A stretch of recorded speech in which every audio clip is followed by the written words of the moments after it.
मेरे जनपद की ही लड़की थी। लगाव था, प्रेम कहें या ना कहें इस नाते समझ में नहीं आता। हमारी बातचीत होती थी कभी कभी, हम उनसे मिल भी नहीं पाए।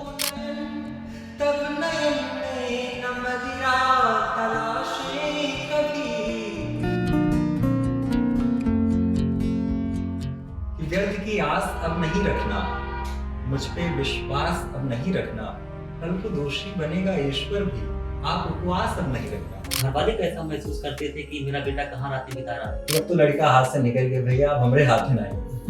क्या रामायणधर द्विवेदी का जीवन मंच पे कविता पाठ करने से चल पा रहा है? महीने में अगर वो 5 साल कवि सम्मेलन भी कर रहा है तो इतना बदलाव तो आ ही चुका है कि बहुत अच्छे से घर चला सकता है। उपमाएं जो दी जाती हैं बड़ी अजीब होती हैं सिविल इंजीनियर्स के लिए।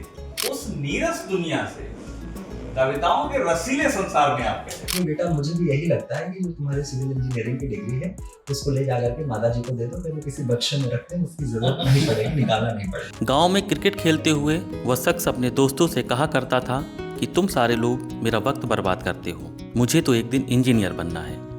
इंजीनियर बनने की यही ख्वाहिश उन्हें सिविल इंजीनियरिंग की पढ़ाई की ओर ले गई। पढ़ाई के प्रति इसी लगन की वजह से उनके पिता ने सपना पाला कि बेटा बड़ा होकर नाम करेगा। इंजीनियर बनने का सपना तो पूरा नहीं हुआ, लेकिन वह शख्स अपने शब्दों से भावनाओं और संवेदनाओं की इमारत खड़ी करने लगा। अब उनकी तारीफों के पुल बन रहे हैं। गांव की गलियों से निकलकर उन्होंने अब देश दुनिया के मंचों पर अपनी जगह बना ली है। चाल चलन और मुस्कुराहट से वह राम सरीखे लगते हैं। नाम का असर है कि वे मर्यादित भी रहते हैं। ऐसे हैं युवा गीतकार रामायणधर द्विवेदी। आज हम इनके जीवन और इनके करियर के बारे में बात करेंगे। इनके जीवन की वो गांठें खोलेंगे जो अब तक किसी के सामने नहीं खुली। इस चर्चा को आगे बढ़ाएंगे अमर उजाला से अमृतचंद्र और प्रदीप अवस्थी। अमर उजाला के पॉडकास्ट को पूरा देखने से पहले आइए सुनते हैं रामायण की कहानी उन्हीं की जुबानी। परिचय बहुत सामान्य सा है, जैसे बच्चों का होता है। गांव में रहा हूँ, वहीं पढ़ाई लिखाई हुई, एक सामान्य परिवार से आता हूँ, किसान परिवार से। पिताजी खेती करते हैं, माताजी गृहिणी हैं। बाबा जी का मेरे जीवन में बड़ा असर रहा और पूरे परिवार में सबसे ज्यादा सानिध्य मुझे उन्हीं का प्राप्त हुआ है। बचपना मेरा पूरा उन्हीं के साथ बीता है और वही सारा कुछ मेरे व्यक्तित्व में भी आ गया। बहुत धार्मिक व्यक्ति रहे हैं, उन्हीं के साथ रह करके शिव पुराण, विष्णु पुराण, रामायण से मैंने पढ़ी, बचपन में ही पढ़ ली थी, जिसमें में बच्चे का कहना सीखते हैं। और उसके बाद हाई स्कूल तक पढ़ाई करी गाँव में। फिर मेरा सिलेक्शन हो गया पॉलिटेक्निक में, तो मैंने गवर्नमेंट पॉलिटेक्निक अम्बेडकर नगर से सिविल इंजीनियरिंग करी। उसके बाद लखनऊ तैयारी के लिए आ गया। तैयारी करते समय ही कविताएं लिखना पढ़ना शुरू कर चुका था। फिर कोविड आ गया, तो कोविड में तो हम सभी लोग घरों में अपने कैद हो गए। उस समय बहुत सारी रचनाएं, अच्छी रचनाएं उसी समय हुई हैं, कोविड के समय। तो पढ़ाई लिखाई के बाद अचानक से कवि बन जाना, ये तो बहुत अजीब सी बात है। और कैसे इस मूड में आया कि आपको कविता? इसमें एक बड़ी अद्भुत चीज ये है कि आपने इंजीनियरिंग की है सिविल से, जो कंक्रीट की बेजान बड़ी नीरस सी दुनिया है जी। उसको कोई भी आप देखिए तो कंक्रीट का, हम लोग जंगलों की बात करते हैं तो कंक्रीट के जंगल जी। उपमाएं जो दी जाती हैं बड़ी अजीब होती हैं सिविल इंजीनियर्स के लिए, जहाँ कोई रस नहीं है। उसको किसी भी घर को रस में डुबोने के लिए किसी गृहिणी की आवश्यकता होती है, माँ की आवश्यकता होती है, पत्नी की आवश्यकता होती है, बहन की आवश्यकता होती है, फिर वो जाके कहीं एक घर बन पाता है। मतलब कंक्रीट उस नीरस दुनिया से कविताओं के रसीले संसार में आप कैसे? इसकी शुरुआत उसी समय हुई जब मैं अम्बेडकर नगर पॉलिटेक्निक करने आया। तो वहाँ के कवि सम्मेलन में, BNKV डिग्री कॉलेज वहाँ पर है अम्बेडकर नगर में, उसमें एक कवि सम्मेलन था। तो जैसे वहाँ पे कोई आयोजन होता था, महोत्सव होता था, तो बच्चे जाते थे कि आज ये फिल्मी सितारे आने वाले हैं, आज ये आने वाले हैं। कवि सम्मेलन के लिए भी मेरी रुचि बनी और आभा सिंह निर्भीक जी वहीं के रहने वाले हैं, उनसे मेरी मुलाकात हुई और उन्होंने आमंत्रित किया, तो हम लोग सुनने चले गए थे। पहली बार मैंने कवि सम्मेलन लाइव देखा था। मुझे लगा ये भी कोई अच्छी विधा है, ये तो बड़ा आनंद आ रहा था मुझे उसमें। ये अलग बात है कि उस दिन मैं जिन कवियों से प्रभावित हुआ था वो सारे हास्य कवि थे, लेकिन मेरी जब शुरुआत हुई तो मैं गीत लिखना शुरू किया। मैं प्रेम लिखने लगा, छंदबद्ध लिखने लगा। लेकिन मैं उस दिन जिनसे प्रभावित हुआ था उसमें से 2 कवि लखनऊ के ही हैं अपने, एक राजेंद्र पंडित जी, एक मुकुल महान जी। ये दोनों लोग उसमें थे, मैं इनसे प्रभावित हुआ था। वहां से लौटने के बाद ऐसा परिवर्तन हुआ मेरे जीवन में कि मेरी रुचि अचानक बढ़ गई इसके तरफ। और मुझे लगता है कि आए दिन फिर मुझे लगता था कि यार कुछ लिखना चाहिए, कुछ लिखना चाहिए। इसकी शुरुआत मैं नहीं कर पा रहा था, सेमेस्टर समाप्त हुआ, मैं गाँव गया हुआ था। घर पे भी जब कभी बैठूँ, अकेले बैठूँ तो कुछ चिंतन करूँ, लेकिन जब लिखने चलता था तो मुझे लगता था कुछ ऐसी पंक्ति आनी चाहिए जैसा मैं सुन के आया हूँ। तो मेरे लिए बिल्कुल नया विषय था, तो ऐसा कुछ हो ना पाना संभव नहीं था। लेकिन अचानक एक दिन कृपा हुई और मैं अपने पूज्य बाबा जी को ही याद कर रहा था और उन्हीं को याद करते-करते मैंने कलम चला दी और पता नहीं किस दैवीय प्रेरणा से जो 4 पंक्तियाँ हुई, बाद में जब कविता की समझ आई तो पता चला वो घनाक्षरी छंद बन चुका था और वो बाबा जी को समर्पित थी पंक्तियाँ। तो वहाँ से क्या शुरुआत उसमें हम कुछ वो मुझे इसलिए अब पूरा ध्यान में नहीं है क्योंकि बाद में कुछ चीज़ें मैंने उसमें करेक्शन की थी, लेकिन उन्हीं को समर्पित थी। और उसके अगले दिन से जो कुछ भी आए, कोई विशेष दिन आ रहा है, 26 जनवरी है, 15 अगस्त है, रक्षाबंधन है, तो समसामयिक विषयों पर लिखना मैंने शुरू कर दिया था। ठीक बात है। अच्छा, एक सवाल मन में ये आ रहा है कि इंजीनियरिंग की तैयारी करते समय एक जो मेरे मन में कल्पना आ रही है कि रात-रात भर पढ़ना और हर समय एक स्टूडेंट की तरह उचाट रहना, फिर तैयारी में जूझे रहना, फिर अचानक से आपका जो वो लगाव था पढ़ाई के प्रति वो धीरे-धीरे कम होकर के आपका रातों से गायब रहना। तो घरवाले कैसा महसूस करते थे कि मेरा बेटा कहाँ रातें बिता रहा है? असल में घर वालों को ये नहीं पता चल पा रहा था कि मैं पढ़ क्या रहा हूँ। पढ़ना तो इसके लिए भी था। ये अलग बात है कि सिलेबस से हट के कुछ कविताएँ पढ़ रहा हूँ, कुछ गीत पढ़ रहा हूँ। अब उनके सामने तो मैं पढ़ ही रहा होता था। तो उन्हें ये नहीं मालूम था कि अब ये जो पढ़ रहा है किस चिंतन में डूबा रहता है। उनको तो लगता था कि कोई हो सकता है प्रमेय सॉल्व करने में लगा हो, कोई मैथ का क्वेश्चन सॉल्व कर रहा हो। लेकिन पढ़ते-पढ़ते अचानक जब वो परिवर्तन शुरू हुआ जीवन में तो कविताओं की तरफ रुचि बढ़ती गई और मैं क्लास में भी होता था। मैं इंजीनियरिंग की तो यहाँ कोचिंग कर रहा था लखनऊ में। क्लास में हूँ और कोई टेस्ट भी दे रहा हूँ तो एक तरफ तो सॉल्व कर रहा हूँ कॉपी में, फिर तब तक कोई कविता की पंक्ति ध्यान में आ रही तो पलट के उसी में पीछे में नोट करने लग जाता था। तो 2-4 क्वेश्चन छूट गया लेकिन एक कविता हो जाया करती। तो आपने घर और समाज में ये भ्रम पैदा किया कि गणित की जटिलता में उलझा बच्चा कोई छंद रच रहा है। हाँ, और जो आपने कहा कि वो स्वीकारने वाली बात, तो कोई भी माता-पिता और ख़ासकर जब आप ऐसे परिवार से आते हो, मध्यम वर्गीय परिवार से, तो उनके लिए ये बड़ी चुनौती होती है।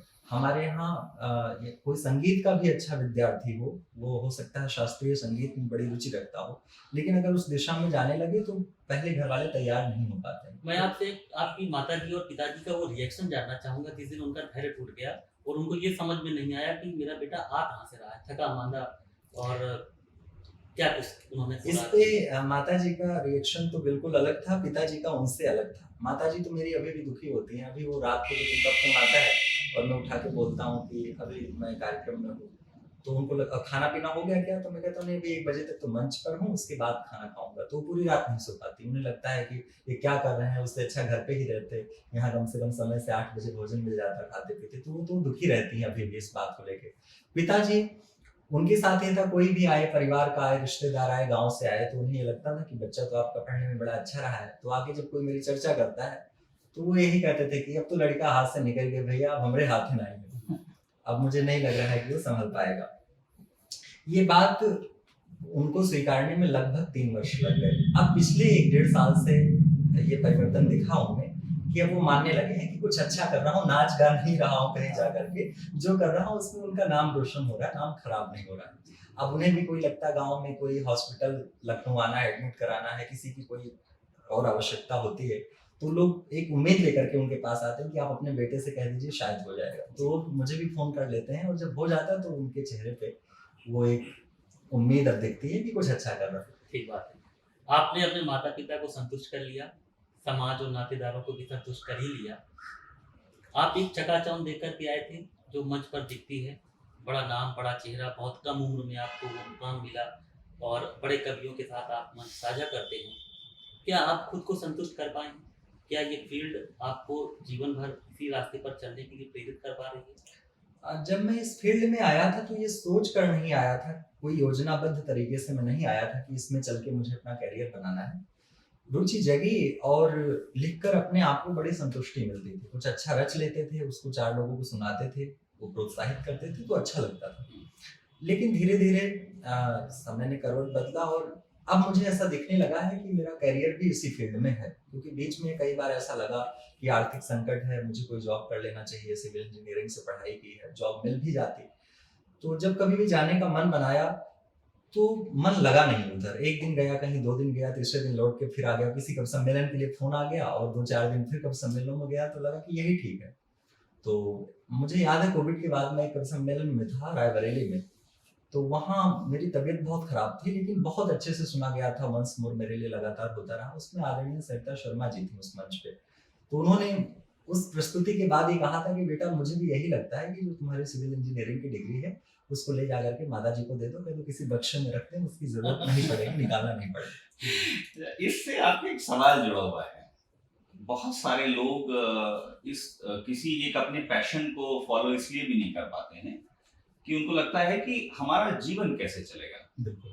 क्या रामायण द्विवेदी का जीवन मंच पे कविता पाठ करने से चल पा रहा है? क्या आने वाले समय में जब आप पारिवारिक जीवन में जाएंगे, क्या मंच से आप चला पाएंगे अपने पूरे परिवार को? एक अच्छा जो एक जिम्मेदारी होती है किसी भी व्यक्ति की, एक परिवार में जब वो आता है तो उसकी अपने परिवार के प्रति क्या वो जिम्मेदारियां आप पूरी तरीके से, आपको ऐसा लगता है कि अब पैटर्न इतना बदल गया है कि लोग मंच से इतना अर्न कर सकते हैं? सीधा अर्निंग से जुड़ा हुआ सवाल भी है मेरा, क्योंकि बहुत सारे लोग मंच ये कभी इसलिए नहीं बन पाते, नहीं उनके परिवार वाले नहीं बनने देते, वो वही पेशेवर चुनाव होते हैं कि आप मेडिकल कर लीजिए, आप इंजीनियरिंग कर लीजिए, आप टीचर बन जाइए, तमाम तरीके की चीजें हैं। तो मेरा सवाल ये है कि क्या अब इतना बदलाव आ चुका है, कवियों को इतना मिलने लगा है कि वो अपना परिवार भी बहुत अच्छे से चलाते हैं? हालांकि इसमें मुझे आप एग्जांपल कुमार विश्वास जी का बिल्कुल मत दीजिएगा, क्योंकि कुमार विश्वास जी ने तो पैटर्न ही बिल्कुल जो भ्रांतियां थी वो सब तोड़ डाली। ये जनरल परसेप्शन में जानना चाहता हूँ कि सभी के साथ क्या ऐसा होता है? आपने कहा कि उनका उदाहरण मैं ना दूं, लेकिन उनका उदाहरण एक अर्थ में देना बहुत जरूरी है।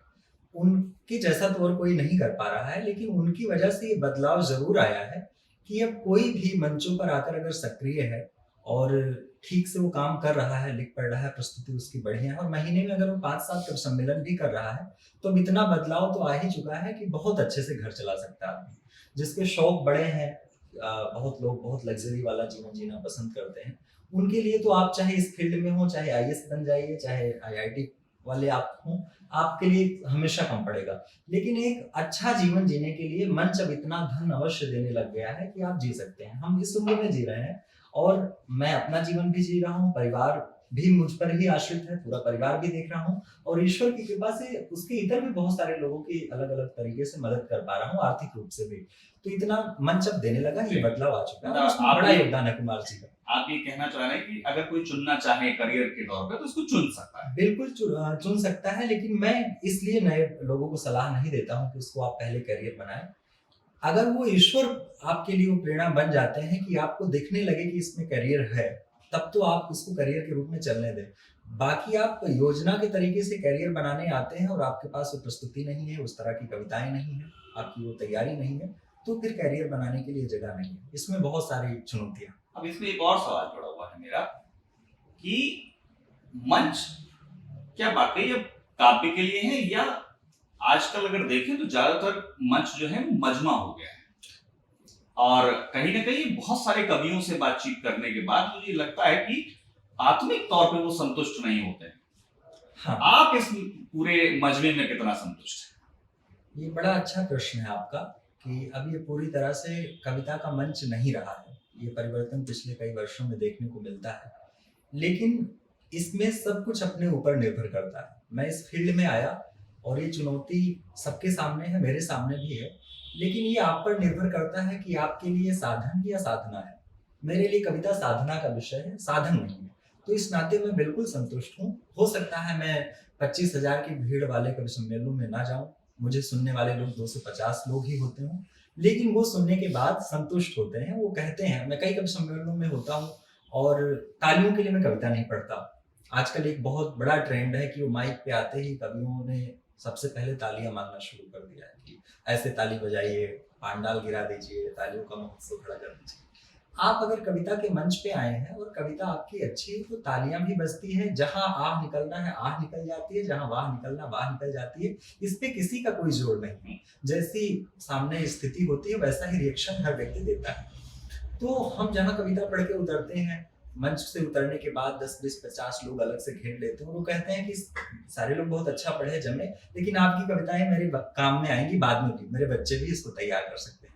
तो मुझे लगता है कि ये मेरी कमाई है कि ऐसी स्थिति में जब मंचों का स्वरूप बिल्कुल बिगड़ चुका है, वहां कविता के साथ में खड़ा हूँ और मेरी स्वीकार्यता है। वरना आपकी बात ये ठीक है, एक कार्यक्रम में एक बड़े संचालक हैं मंचों के, डॉक्टर शिवम अंबर जी, फर्रुखाबाद के। तो वहाँ कविता से जुड़ी समस्या और समाधान पर चर्चा का सत्र था। तो उनकी एक बात बड़ी अच्छी थी, माइक पे जाकर के उन्होंने कहा कि कविता से जुड़ी समस्या और समाधान पे चर्चा है, आजकल कवि सम्मेलन के मंचों की क्या स्थिति है। तो उन्होंने कहा कि पहले मंच पर वे चढ़ने से डरते थे जिनके पास कविता नहीं होती थी, आज वे चढ़ने से डरते हैं जिनके पास कविता है। तो ये बदलाव अच्छा तो नहीं है, लेकिन इस समय लिखने वाले, अच्छा लिखने वाले मंचों पे आना शुरू कर दिए हैं। अच्छी प्रस्तुति भी है उनकी स्वीकार्यता भी बन रही है। उसी में से एक नाम ईश्वर की कृपा से मैं भी हूँ कि मैंने कविता के साथ कभी समझौता नहीं किया, अच्छी कविता के साथ ही मंचों पर हूँ और स्वीकारा जा रहा। जी, अब चूंकि आपकी पहचान कविता से बन चुकी है और मुझे लगता है कि आपका करियर भी अब इसी दिशा में आगे बढ़ेगा और बहुत नाम रोशन करेंगे आप। मन में ये सवाल आ रहा है कि वो कोई पहला दिन होगा जिससे आप प्रेरित हुए होंगे, वो कोई पहली कविता होगी जिसने आप रची होगी आपने, तो वो कौन सी विधा की कविता थी, वो कौन से शख्स थे जिनसे आप प्रेरित हुए, वो पहला क्या था? मैंने पहले भी बताया कि जब मैं अम्बेडकर नगर में पॉलिटेक्निक कर रहा था तो कवि सम्मेलन सुनने गया था, वहां से कविता की प्रेरणा मिली। हो सकता मेरे अंदर कविता के संस्कार पहले से रहे हों, लेकिन एक समय आने पे ही हर चीज प्रकट होती है। तो एक समय आया कि जब मैं लखनऊ आ गया और लिखना शुरू कर दिया नियमित रूप से, और पहली बार मैं लखनऊ के एक मंच पर आमंत्रित था। तो उस दिन 2 कार्यक्रम थे, एक दिन में पारा थाने के पास कवि सम्मेलन में पढ़ना था, उसमें हमारी उम्र के, हमारे साथ के कई सारे गीतकार थे। उसी दिन एक गोष्ठी में जाना था जो सृजन के नाम से सर्वेश्वर स्थाना सर करवाते हैं लखनऊ में, उसमें डॉक्टर हरिओम पवार जी मुख्य अतिथि के रूप में पधारे थे, वहां भी मुझे काव्य पाठ करना था। और ये मेरे लिए प्रभु की कृपा ही है कि मैं पहली बार मंच पर हूँ और कविता पढ़ रहा हूँ। पहले ही अंतरे पे हरिओम पवार जी उठ के माला पहना देते हैं और उसी दिन से लोग पहचानना शुरू कर देते हैं कि रामायण भी कोई कविता के क्षेत्र का एक नाम। तो पहली कविता सुनाएंगे क्या? उसका मुखड़ा मैं एक लाइन सुना देता हूँ कि तुमको देखा था मैंने कड़ी धूप में, छाँव मन में मेरे यूं समाती रही। यहीं से वो एक श्रृंगार की कविता थी। और उसके बाद जो मेरी लेखनी है उसमें थोड़ी सी बदलाव ये दिखी कि उसके बाद मैं जितने गीत रचता था उसमें से 90% गीत सकारात्मक गीत होते थे, मोटिवेशनल होते थे, जो बच्चों के बड़े काम आते थे। अब यहाँ पे एक पर्सनल सवाल आ जाता है। आपने कहा कि आपने श्रृंगार लिखा, आपने कड़ी धूप में जो है छाँव का एहसास कर लिया। आप सिर्फ प्रेम लिखते हैं या आपने कभी प्रेम किया भी है? ये बड़ा व्यक्तिगत सवाल है, अगर आप चाहें तो इसका जवाब दे सकते हैं, अपना चाहें तो। देखिए, एक उम्र होती है कि उस उम्र में हर लड़का, हर लड़की किसी ना किसी के प्रति आकर्षण का भाव तो सबके मन में आता ही आता है। बस कुछ ऐसे मूल संस्कार होते हैं, परिवार के संस्कार होते हैं कि किसी किसी चीज के लिए आप तैयार नहीं हो पाते हैं।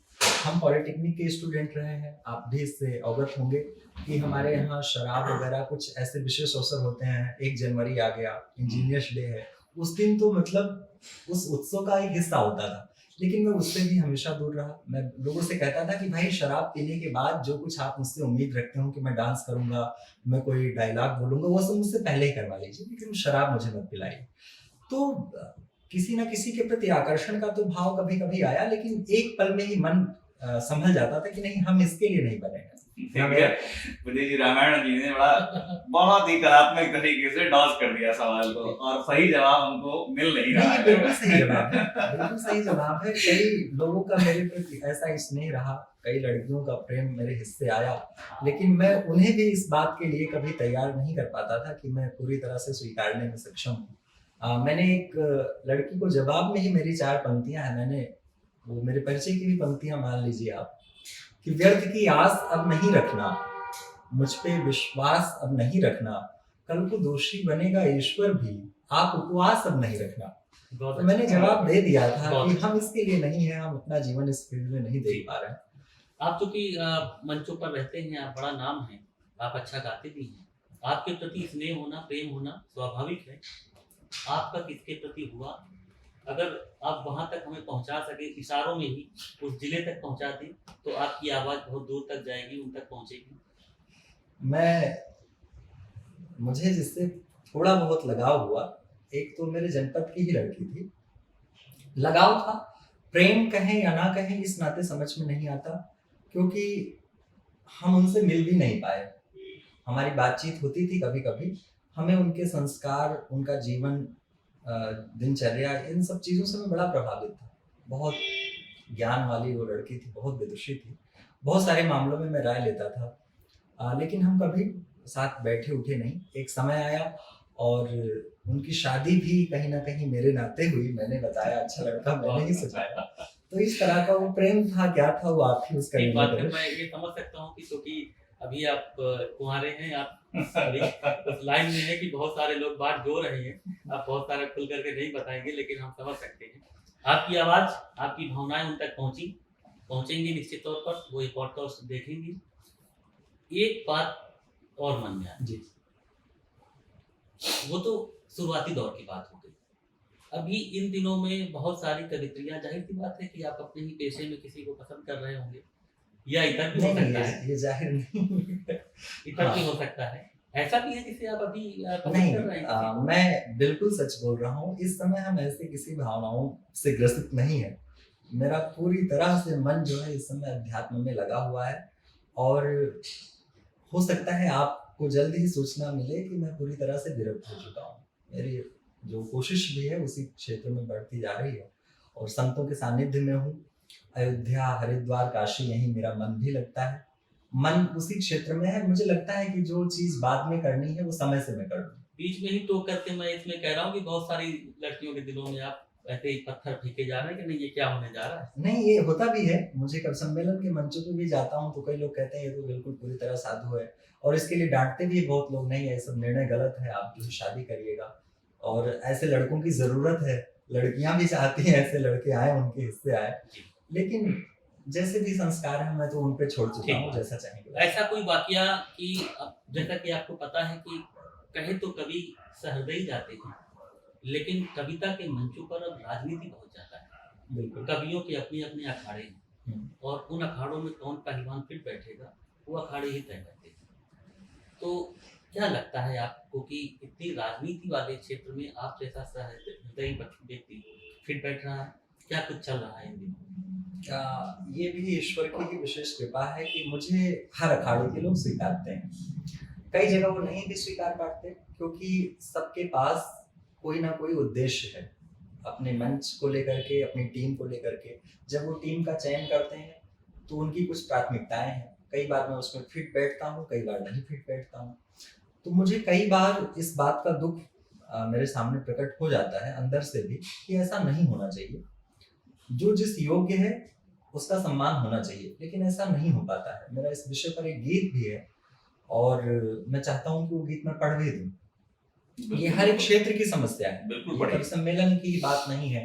आप किसी भी क्षेत्र में हैं, आप कुछ अच्छा करने लगते हैं तो आपसे पहले के जो स्थापित लोग हैं उन्हें लगता है कि अरे ये तो भी कल का आया बच्चा है, इसको अलग से बुलाया जा रहा है, इसके लिए डिमांड हो रही है।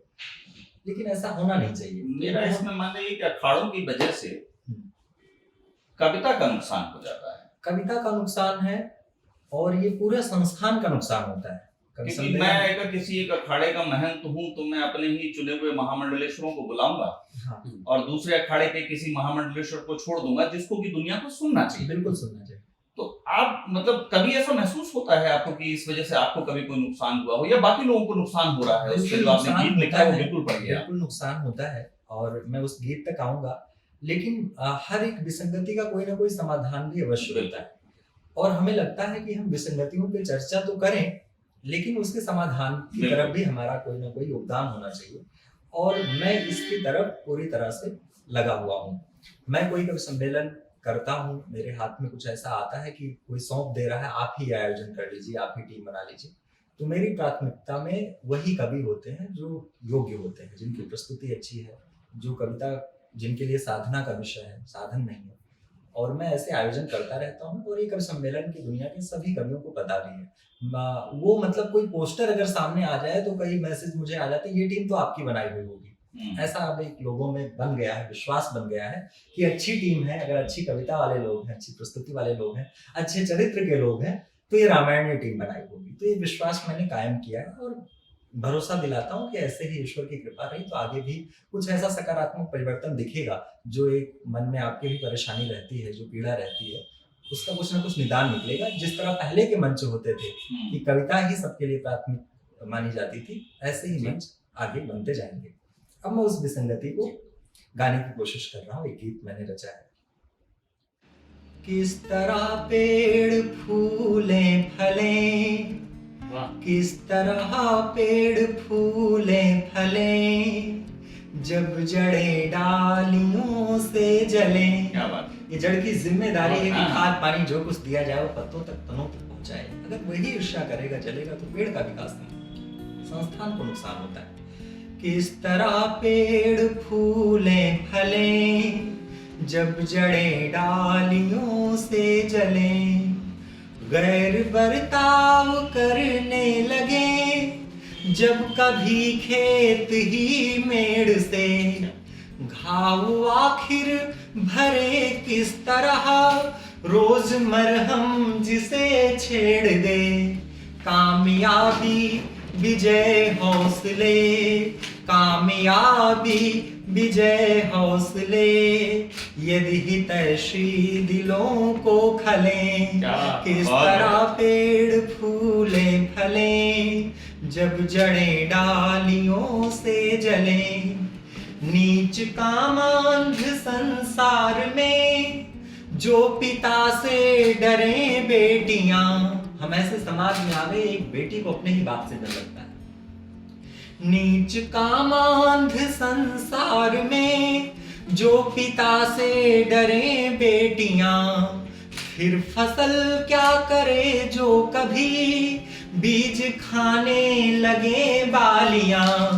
हार जाए न कैसे पथिक, हार जाए न कैसे पथिक, पंथ ही हर कदम जब चले, बहुत बढ़िया, किस बहुत बढ़िया। तरह पेड़ फूले फले, जब जड़े डालियों से जले। और बहुत अंतिम अच्छा। पंक्तियों में मैंने वो विसंगति भी गाई है जो मंचों की स्थिति है। जिस नदी की लहर थी सुधा, वो गरल बन विशैली बने, तुच्छ कविता अगर हर कहीं मंच की मुख्य शैली बने। पीढ़ियों को गलत राह पर, पीढ़ियों को गलत राह पर, मार्गदर्शक लिए जो चले, बहुत अच्छा, किस बहुत अच्छा। तरह पेड़ फूले फले, जब जड़े डालियों से जले। ठीक है, आपने माहौल बदल दिया एकदम पूरी तरीके से।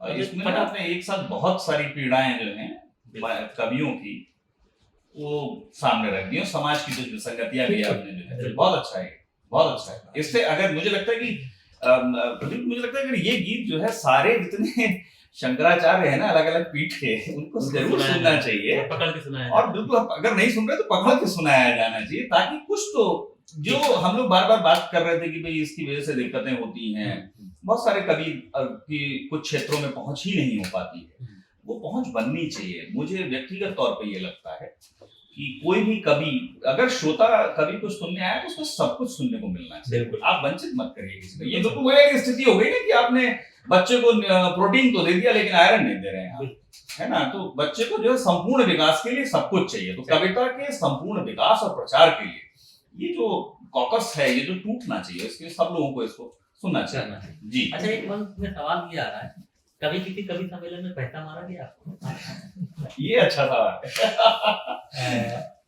ऐसा हुआ है, और कई कभी सम्मेलनों में तो ऐसा होता है कि पहले बता दिया जाता है कि भाई आपके अकाउंट में तो आएगा 70,000 रुपए, लेकिन उसमें आपका 30,000 है, हाँ। 40 आपको वापस करना। चलिए इस बहाने ये भी चीज खुल गई ये भी है, आया। कि कितना आता है।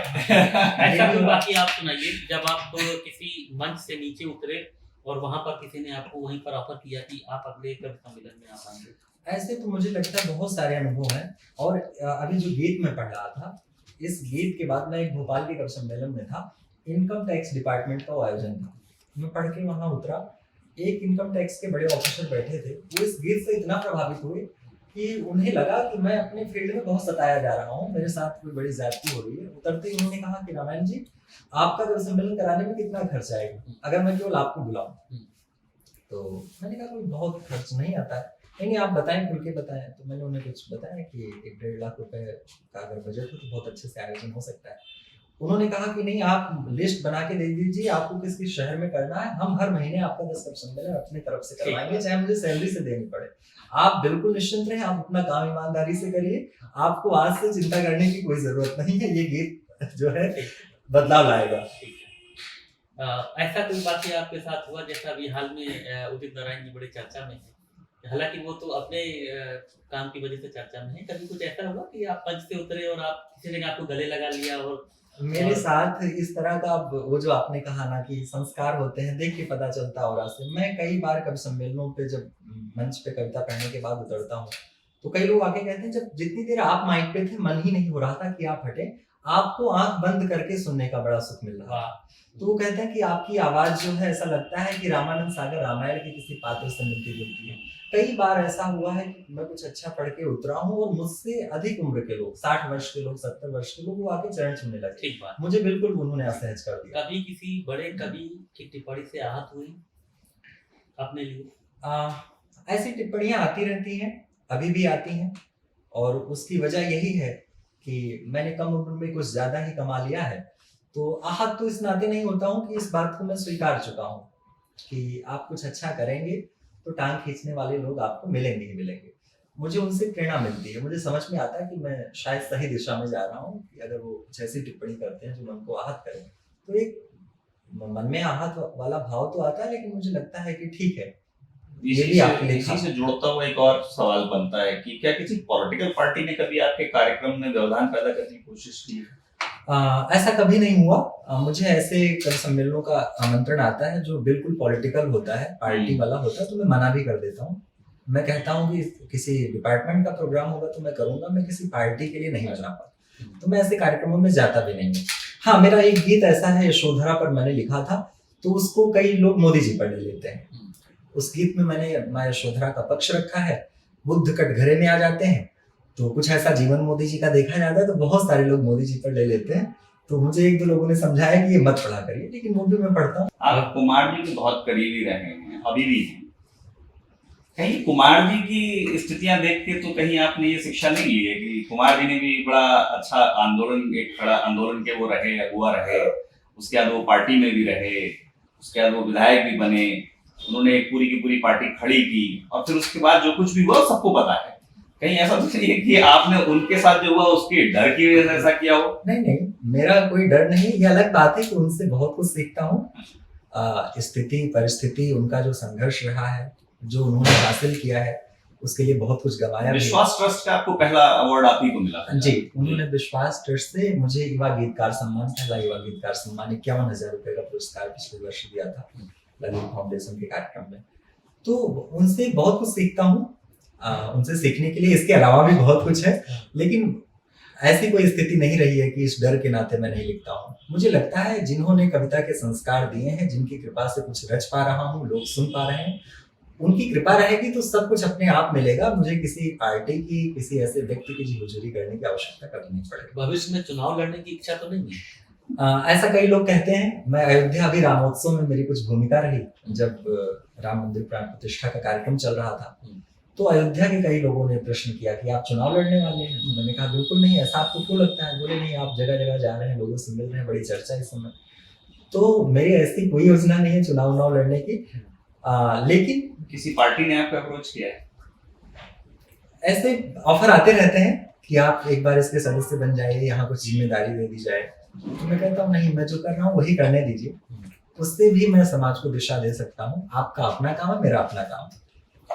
अभी आप कह रहे थे कि संतों के प्रति आपको, हम लोगों को ये सुनने को मिल सकता है कुछ समय बाद कि विरक्त हो गए, तो कौन कौन से ऐसे संत हैं जिनके साथ आप रहे हैं, जिनकी जो प्रवचन है, जो उनके ज्ञान है, उससे आप प्रभावित होते हैं, और किस तरीके की चीजों में उनकी आप इन्वॉल्व रहते हैं? वैसे मैं शुरुआत में सबसे ज्यादा प्रभावित हुआ राजेश्वरानंद जी से। अभी वो नहीं है, शरीर उनका शांत हो चुका है, लेकिन अभी भी मुझे लगता है सूक्ष्म शरीर से वो इस कहीं ना कहीं इस सृष्टि में होंगे।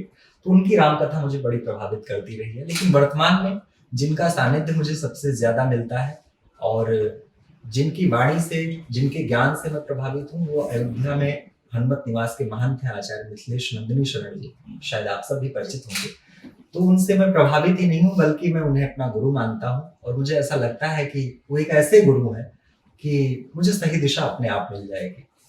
सबसे ज़्यादा प्रभाव इस समय उन्हीं का है और भविष्य में अगर मैं उस दिशा में बढ़ता हूँ, तो मैं उन्हीं के संप्रदाय में आके उन्हीं से दीक्षा भी लूँगा, ऐसी मेरी वो कौन सी चीजें हैं जिनको आप मैनेज करते हैं या आप उनमें संलिप्त होते हैं, उनके जो कार्यक्रम हैं या उनकी जो मुझे ऐसा लगता है कि उन सबका बड़ा स्नेह रहता है, तो उनकी कुछ यात्राएं हैं, मैं साथ में आता रहता हूँ। जब मुझे कभी सम्मेलनों से फुर्सत मिल जाती है तो अयोध्या चला जाता हूँ, तो उनके पास रहता हूँ। वो दिन भर कुछ ना कुछ उद्बोधन देते रहते हैं, कोई उनके पास आता है किसी विषय पर चर्चा करता है, तो हर कोई संतुष्ट होकर जाता है। तो मुझे लगता है उनके पास जाने के बाद बस चुपचाप बैठ जाना चाहिए, बस वो जो बोल रहे हैं वो सुनना चाहिए। अब आपकी प्रेम की परिभाषा और उससे जुड़ा हुआ वो गीत हम और सुनना चाहेंगे। बिल्कुल, मैं वो गीत क्योंकि अगर आपको किसी का सुनाता जीवन हूँ। बदल सकता है तो हो सकता है कि हमारे इस जो है पॉडकास्ट के जरिए भी किसी का जीवन बदल जाए। नहीं, बिल्कुल, मुझे यही लगता है कि कविता का काम यही होना भी चाहिए कि समाज में सकारात्मक परिवर्तन आए और उसी की वाणी से परिवर्तन आता है जो व्यक्ति जीकर बोलता हो।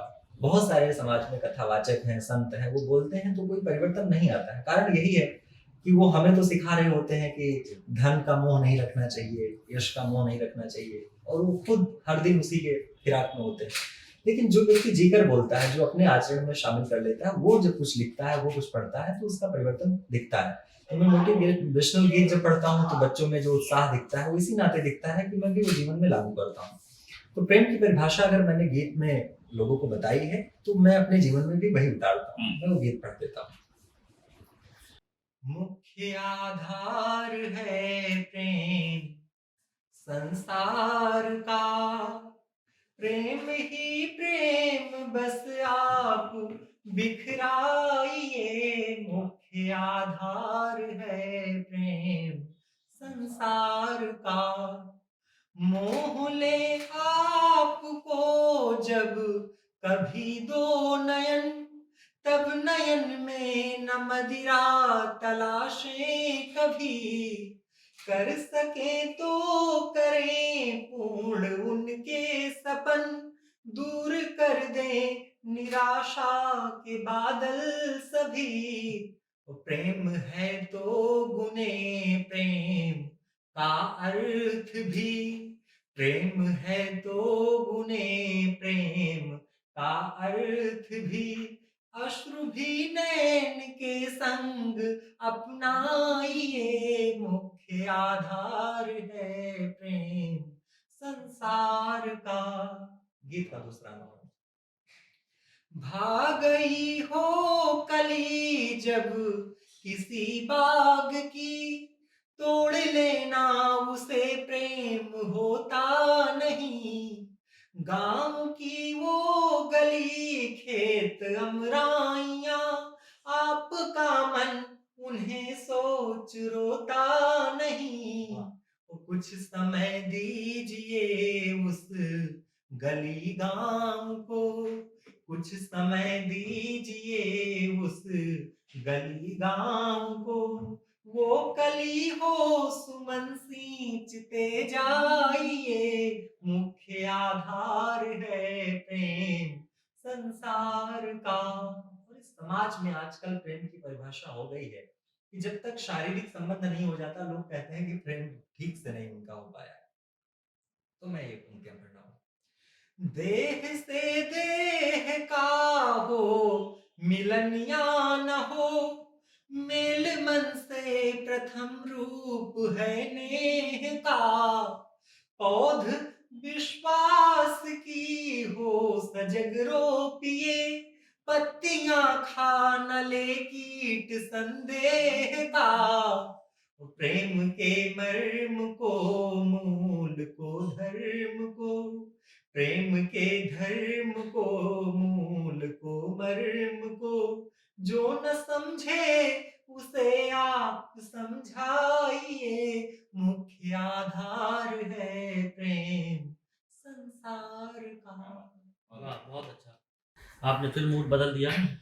एक सवाल इसी बीच में जब मैं आपकी कविता सुन रहा था तो मन में बार बार ये आ रहा था कि क्योंकि आप तो जवानी की उस दहलीज पर हैं जिसमें तमाम माता पिता चाहते हैं कि उसके भी बेटे के हाथ पीले हो जाएं, आपके घर में कुंडली मांगने वालों की लाइन लगी होगी, तो मम्मी पापा क्या जवाब देते हैं उन्हें कि बेटा हाथ से निकल गया? उसकी एक घटना मैं बताना चाहता हूँ। कोविड के समय पे ही एक पिताजी के मित्र आए शादी के लिए बात करने। तो हमारे घर में संस्कार रहा है, मेरे बाबा जी भी ऐसे रहे, पिताजी भी ऐसे हैं, दोस्ती निभाने में बहुत माहिर है लोग। मतलब अपना काम चाहे बिगड़ रहा हो बिगड़ने देंगे, लेकिन दोस्त का कोई काम है तो वहाँ जाके लग जाते हैं। अब एक तो उनके दोस्ती की बात थी, वो शादी के लिए आए तो आकर के बोले कि आपके बेटे से ही करनी है। अब वो मन से तैयार हो चुके हैं कि मुझे इस बार शादी कर देनी है अगले साल। घर में बात चली, माताजी तक बात आई, उनके माध्यम से मुझ तक बात आई। तो मैंने पहली बार पिताजी के अपोजिट जाके हाथ जोड़ा और मैंने कहा कि आप मेरे जीवन के हर निर्णय लीजिए, शादी वाला निर्णय इसलिए भी मत लीजिएगा, मैं यशोधरा की पीड़ा गाता फिरता हूँ, मैं नहीं चाहता हूँ मेरे जीवन में कोई ऐसी बात आए कि मैं बुद्ध की भूमिका में आ जाऊँ। ठीक मैं बात। किसी के साथ अन्याय नहीं करना चाहता, इसलिए अब कोई आता है तो मैं सबको बताता हूँ, बोल दीजिए कि लड़के का मन बिल्कुल नहीं है, शादी करने का कभी मन बनाएगा तो आप ही की बेटी से तो करवा मेरे देगा। पास जो 2-4 कुंडली आई थी तो वो मैं लेकर के आपके घर आऊं कि ना? अब तो मैं आपके सामने बैठा हूँ, आप घर पे लेके क्यों जाएंगे? जवाब मैंने आपको दे दिया कि जब मैं कभी मन बनाऊंगा तो मैं आपसे भी यही बात कह रहा हूँ कि जो आप चुन लेंगे मैं वही कर लूंगा, लेकिन ऐसी अभी कोई मानसिकता मेरी नहीं है। पॉलिटिक्स में कौन पसंद है आपको? नितिन गडकरी जी। चलिए, यहाँ से कुछ इंडिकेशन तो आ ही जाता है। स्पोर्ट्स में कोई रुचि है आपकी? हाँ, क्योंकि जनरली माना जाता है कवि हैं तो स्पोर्ट्स से नहीं, बहुत- बचपन में मैं खेल ऐसे खेलता रहा हूँ कि मैं अपना क्लास छोड़ के जाता था क्रिकेट खेलने, और क्रिकेट में मैं ऑलराउंडर भी रहा हूँ, बॉलिंग बैटिंग फील्डिंग में सब में अच्छा रहा। साहित्य के अलावा क्या पढ़ते हैं? साहित्य के अलावा आध्यात्मिक पुस्तकें, धार्मिक पुस्तकें ज्यादा पढ़ता हूँ। कंस्ट्रक्शन की दुनिया में कुछ अगर कहीं कुछ बन रहा होता है तो कहीं ना कहीं अंदर से तो आप इंजीनियर तो हैं, तो लगता है कि इसको मैं बेहतर बना सकता था। मैं एक सम्मेलन के मंच पे था तो मुझसे कहा गया कि तो आप सिविल इंजीनियरिंग से आपने पढ़ाई की है, आजकल बड़ा स्कोप है, तो आपने सिविल इंजीनियरिंग क्यों छोड़ दी, वो लेके चलना चाहिए था। तो वहाँ मेरा एक जवाब था कि ईश्वर की जब कृपा हो गई मुझ पर और लोगों के दिलों में घर बनाने लगा, तो मुझे नहीं लगता कि अभी कंक्रीट का और ईंट का कोई मकान बनाऊं।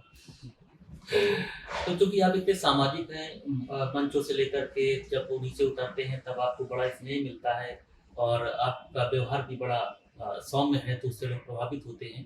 तो एक मजबूरी भी होती है हमारी सामाजिक होना, लेकिन सामाजिक होते होते कभी कभी आप उगते भी होंगे लोगों से मिलते मिलते। बिल्कुल। तो जब आप इससे जब उग जाते हैं तो उस एकांतवास में क्या करते हैं? आए दिन उगना पड़ता है।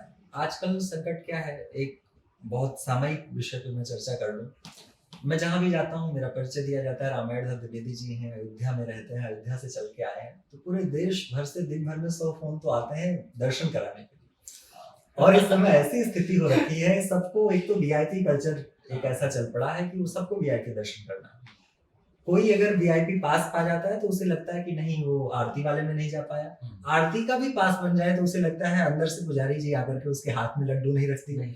तो ये एक बड़ी चुनौती हो गई है सामाजिक जीवन जीने में, ना कह पाने की जो एक आदत होती है। तो दिन भर मुझे कोई ना कोई ऐसा काम होता है जो कई बार लगता है कि इसके लिए मैं नहीं बनाऊं। यहाँ तक कि गाय कोई खरीदना चाहता है तो वो कह देते रामायण जी आप लखनऊ में कोई गाय अच्छी सी बता दीजिए। तो मैं कहती भैया मेरा फील्ड नहीं है, लेकिन अब आपने कहा तो मैं किसी को बोलूंगा, पता करके बताऊंगा। तो लोगों की उम्मीद जो है बहुत अधिक बढ़ जाती है, बहुत ज्यादा आशा मुझसे रखने लगते हैं, तो उसमें कई बार ऊब होती है, क्योंकि मुझे लगता है इससे मेरी चीजें प्रभावित होती है।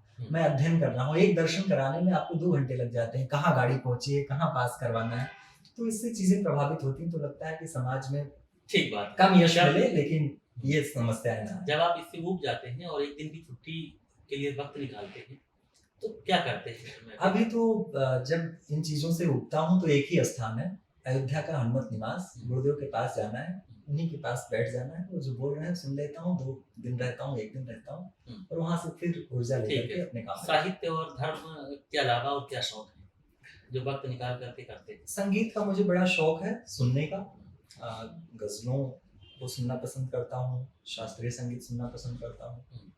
इसमें मेरी ये तो आपकी विधा से ही जुड़ा हुआ सवाल है। भाई अब गीतकार हैं तो संगीत तो सुनेंगे ही, इससे इतर क्या करते हैं? कभी बैडमिंटन लेकर के खेले हैं? नहीं, खेल में इन दिनों रुचि मेरी बहुत नहीं है। मुझे यात्राएं बहुत पसंद हैं, आध्यात्मिक यात्राएं। तो अगर कभी सम्मेलन से इन चीज़ों से जब मैं उठता हूँ, तो कभी जाना है नीम करोली बाबा का दर्शन करने, तो कभी कामाख्या देवी चले जाना है। तो ये मेरे योजना में शामिल रहता है कि महीने में कभी सम्मेलन की यात्रा नहीं फिल्में भी देखते हैं आप? फिल्में देखना पसंद है, लेकिन देखता इसलिए कम हूँ, इसके लिए मेरी माँ की डांट पड़ती है, क्योंकि उन्हें पता है कि पता नहीं किस बात से अभी 2 मिनट में रोने लग जाएंगे। तो मुझे इसके लिए बिल्कुल छूट नहीं कि मैं फिल्में देखूं। ठीक और बात कई बार ऐसा होता है, मैं कभी सिनेमा हॉल में गया भी 1-2 बार। अभी एक मूवी देखने गया भाई के साथ अपने, अब मैं रो रहा हूँ, वो चुप करा रहा है मुझको, फिर कह रहा मूवी नहीं देखेंगे, घर चलो। तो आधी मूवी में मुझे लेके घर चला। आपको वेब सीरीज देखनी चाहिए, आप देखते हैं? वेब सीरीज में नहीं देखता। नहीं देखते, नहीं वक्त की कमी की वजह से? हाँ, वक्त की कमी से, और पसंद नहीं है। पसंद तो मैं तब तक कर पाऊँ जब मैं कभी देखूं। मैंने शायद कोई वेब सीरीज देखी हो। आपकी कविताएं पाठ्यक्रम में भी आने लगी हैं। हाँ, ईश्वर की कृपा रही तो इस साल 2-3 कविताएं ऐसी हैं पाठ्यक्रम के लिए, कुछ लोगों ने, कमेटी के लोगों ने लिया है, जिसमें तीनों मोटिवेशनल गीत हैं। एक गीत तो ऐसा है, उसमें एक प्रयोग मैंने कर दिया था कि गीत में जितनी पंक्तियां उतने मुहावरे हैं। अच्छा। एक सकारात्मक गीत है, और भी 2-3 गीत हैं जो मोटिवेशनल गीत हैं। बॉलीवुड के लिए लिखने का कभी मन बना, या कहीं से मैं कुछ मन आया बना हुआ आपके रहा पास हूँ। भी कि हमारे लिए आप लिख दीजिए? हाँ, मेरे पास ऑफर आए, पहले भी आए, और एक बड़े शख्सियत हैं, उनका नाम होता है साईराम अय्यर जी, जो डुअल वॉइस सिंगर है। उन्होंने मुझसे कई बार कहा कि एल्बम के लिए गीत लिख दूं। हालांकि उन्होंने मेरे 2-3 गीत गाए भी हैं। नवरात्र के लिए मैंने लिखा था, एक जब आज़ादी का अमृत महोत्सव मन रहा था उस समय मैंने एक देश पर गीत लिखा था, तो उनकी आवाज़ में वो गीत आया है। फिल्मों के लिए भी मुझे ऑफर है। अभी एक अवधि फिल्म के लिए मुझसे कुछ लोग बात कर रहे हैं। अभी मुंबई गया था तो एक मीटिंग हुई है, वो कुछ काशी पे काम करना चाह रहे हैं, तो फिल्मों के लिए भी ऑफर है। ठीक बात है। जीवन की अब तक की कोई सबसे बड़ी खुशी? जीवन की सबसे बड़ी खुशी मैं इसलिए नहीं तय कर पाता हूँ, मैं छोटी छोटी बात पर खुश होता हूँ। मुझे लगता है कि समाज में आपको एक तो पहले ऐसे परिवार में जन्म मिला, ब्राह्मण परिवार में जन्मा हो, वैसे भी थोड़ी बहुत इज्जत लोगों के प्रति रहती है, और वहां से गांव से निकलने के बाद इस इतने बड़े समाज में ऐसे ऐसे लोगों के साथ उठना बैठना, जिनसे लोग 1 मिनट की मुलाकात चाहते हैं, साथ में बैठ के भोजन कराते हैं, मिलते जुलते हैं, तो मुझे लगता है कोई बड़ी कृपा है कि ऐसे लोगों का संरक्षण मिल रहा है। कोई बड़ा मलाल आपकी जिंदगी का, कोई ऐसी बात जो आप कह नहीं पाए, देख नहीं पाए, कर नहीं पाए? संवेदनशील होने की वजह से ऐसे मलाल भी हर दिन जीवन में आते हैं। मुझे याद है कि बरसात में मैं अपने घर में था और छत पे ऐसे देखने निकला कि बारिश कैसी हो रही है। एक चिड़िया भीग रही थी, मैं उसको कहीं सुरक्षित जगह पे नहीं पहुंचा पाया, तो मैं पूरी रात नहीं सो पाया। तो छोटी छोटी बातों से प्रभावित हो कोई जाता बड़ा बताइए। ऐसा कोई मलाल नहीं रहा है जीवन में, क्योंकि इंजीनियर नहीं बन पाए, इसका कोई मलाल? इसका मुझे कभी कोई मलाल नहीं है। ठीक। क्योंकि इंजीनियर बनता तो वो भी अपने मेरा गांव अपना के है। लिए, अपने शहर के लिए क्या करना चाहेंगे? गांव ने, शहर ने, समाज ने ही मुझे ये स्थान दिया है। उन्होंने ही कविताएं सुनी है, उनकी प्रेरणा से लिखता हूँ, उनके आशीर्वाद से समाज में एक स्थान मिल पाता है, देश भर की यात्रा कर पा रहा हूँ। जब कभी भी जैसा भी अवसर आता है, मैं समाज के लिए हमेशा खड़ा रहूंगा, अपने गांव के लिए भी, यहाँ तक कि देश के लिए। मेरी जो भी भूमिका कभी भी सुनिश्चित हो पाए, मैं हमेशा हर बात के लिए तैयार। ठीक है। रामायण सर द्विवेदी जी, आपने हमारे सभी सवालों का बहुत अच्छे से जवाब दिया, बहुत अच्छे से आपके बारे में हमारे दर्शक श्रोता जान पाएंगे। आप हमारे ऑफिस आए, आपका बहुत बहुत शुक्रिया। आपका भी बहुत धन्यवाद, बहुत अच्छा लगा आपसे बात करके। अगर आप ये वीडियो YouTube पर देख रहे हैं तो हमारे चैनल को सब्सक्राइब करें और बेल आइकन को दबाना ना भूलें। अगर आप Facebook पर ये वीडियो देख रहे हैं तो हमारे पेज को लाइक करें।